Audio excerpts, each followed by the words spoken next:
So magluto ta og tinola.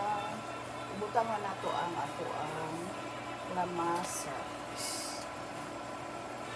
So dungan na nato og butang ang chicken. So nami Bisaya nga chicken, native chicken.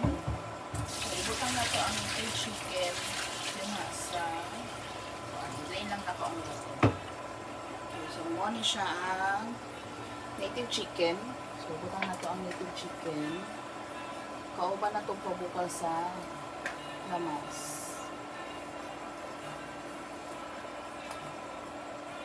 Huwag doon ako. Hindi na kasigo. Sa ano na lang. Next na lang na ano. Okay.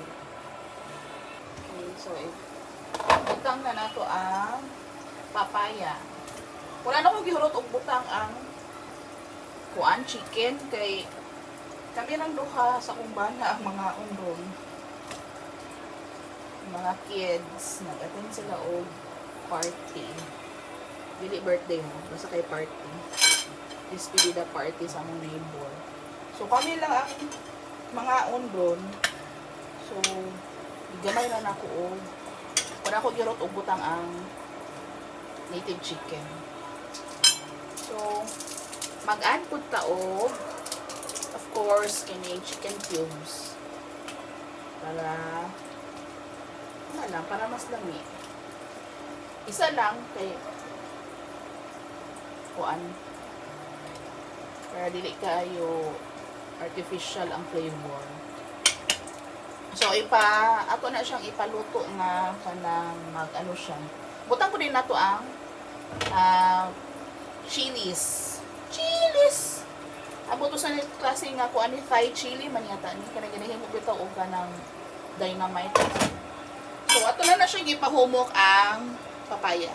Okay, so mag-add ta og patis para kuan tiklado ang ato ang kuan. Mag-add po ko og asin. Kuan ni kadaghan nga patis.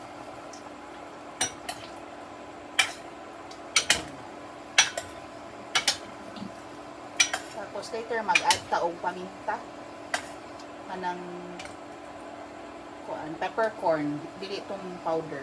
Okay, so takluban sana. Butang na ko og asin ana og paminta guys. Ibutang ko nato ang daghan nga kuan dahon sa sili. Ganahan ko og dahon sa sili. Daghan. And then sibuyas dahon. Then, ang pang-last na to ang tanglad.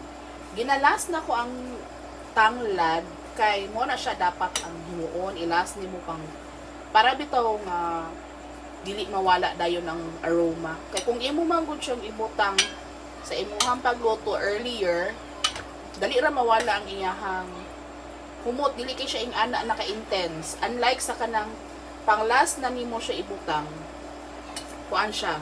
Humot kaayo ang imuhang tawag ani ang imuhang dish nga gibutangan og tanglad. So isa lang ka tanglad and then ato na lang na siyang hulaton nga mag kuan simmer kadali para maluto ning iyahang dahon. And then mo na siya ready na ang ato ang chicken native chicken tinola.